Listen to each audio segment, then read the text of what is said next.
Hello friends, आज हम physics BSc second year electronics का लेक्चर नंबर 2 लेकर आए हैं। लास्ट लेक्चर में हमने धारा एंड परिपथ के बारे में पढ़ा था। अब हम आगे की डेफिनेशंस को देखेंगे। पहली डेफिनेशन है जाल यानी नेटवर्क। तो नेटवर्क क्या होता है? परिपथों के समूह को ही जाल कहते हैं। तो हमने पढ़ा था पिछले लेक्चर में हमने पढ़ा था परिपथ क्या होता है। तो हमने देखा था कि धारा का बंध पथी परिपथ कहलाता है तथा ऐसे परिपथों का जो ग्रुप्स होता है वो नेटवर्क कहलाता है। या इसकी एक और डेफिनेशन होती है, वो होती है इलेक्ट्रिक अवयवों का समूह जाल कहलाता है। ये इलेक्ट्रिक अवयव ट्रांजिस्टर, प्रतिघात, प्रेरकत्व, डायोड, बैटरी आदि हो सकते हैं। देखिए, मैंने जाल का डायग्राम बना दिया है जिसमें हमने संधारित्र, लोड प्रतिरोध और एसी जोड़ा हुआ है। अब हम देखते हैं जाल के प्रकार। विद्युत स्रोत के आधार पर जाल दो प्रकार के होते हैं। अब हम देखते हैं कि विद्युत स्रोत क्या होता है। विद्युत स्रोत वह स्रोत जो परिपथ या जाल में धारा प्रवाहित करा सके विद्युत स्रोत कहलाता है। अतः विद्युत स्रोत के आधार पर सक्रिय जाल, निष्क्रिय जाल होते हैं। सक्रिय जाल वह जाल जिसमें विद्युत स्रोत उपस्थित होते हैं सक्रिय जाल कहलाता है तथा इस प्रकार के जाल में धारा प्रवाहित होती है। निष्क्रिय जाल क्या होते हैं? वह जाल जिसमें विद्युत स्रोत उपस्थित नहीं होता है निष्क्रिय जाल कहलाता है। इस प्रकार के जाल उदासीन होते हैं क्योंकि इस प्रकार के जाल में किसी प्रकार की धारा प्रवाहित नहीं होती है। हमारी अगली डेफिनेशन है विद्युत स्रोत यानी इलेक्ट्रिक सोर्स। इलेक्ट्रिक सोर्स क्या होता है?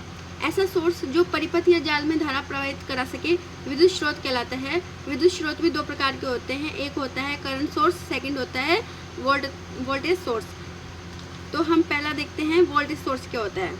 देखिए, पहले मैं आपको ये चित्र समझा देती हूँ, फिर बाद में हम इसकी डेफिनेशन लिखेंगे। देखिए, ये है वोल्टेज सोर्स जो वोल्टेज प्रदान करता है तथा RS इस सोर्स का इंटरनल रेजिस्टेंस है।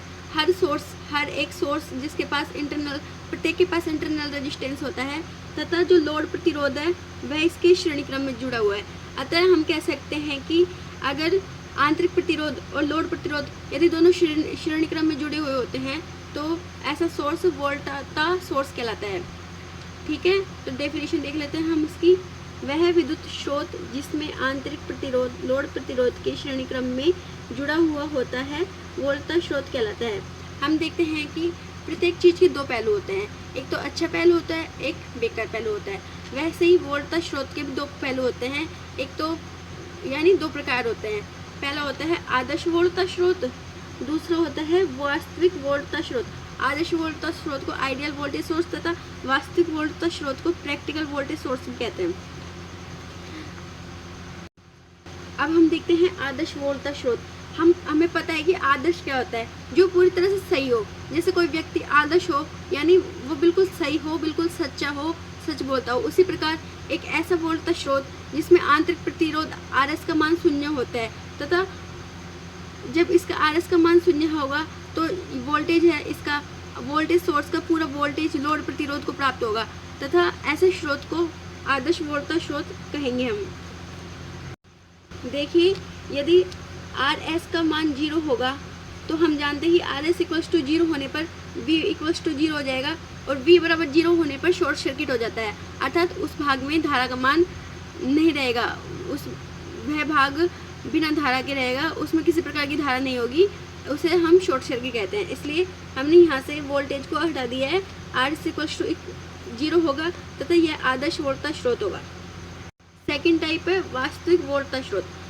वह वोल्टता स्रोत जिसमें श्रेणी क्रम में लगा हुआ आंतरिक प्रतिरोध का मान 0 नहीं हो तो ऐसे वोल्टता स्रोत को वास्तविक वोल्टता स्रोत कहते हैं। देखिए, हम देखते हैं कि कोई भी चीज़ पूरी तरह से आइडियल नहीं होती है, उसमें कुछ ना कुछ कमी होती है। इसी प्रकार जो वोल्टता स्रोत होते हैं वो भी पूर्ण रूप से आदर्श नहीं होते हैं, उसमें कुछ कमी होती है, अर्थात उसमें आंतरिक प्रतिरोध का मान 0 नहीं होता है। इसलिए हमें जो लोड प्रतिरोध पर वोल्टेज प्राप्त होता है उसमें कुछ ड्रॉप प्राप्त होता है, यानी उसमें हमें विभव पतन का मान प्राप्त तथा आंतरिक प्रतिरोध का मान 0 नहीं होता है। तो ऐसे वोल्टता स्रोत को हम वास्तविक वोल्टता स्रोत कहते हैं। आप एक नोट डालिएगा, दैनिक जीवन में आदर्श वोल्टता स्रोत उपस्थित नहीं होते हैं। हमारे घर में जो भी उपकरण काम में आते हैं वो किसी प्रकार के आदर्श नहीं होते हैं, वो सब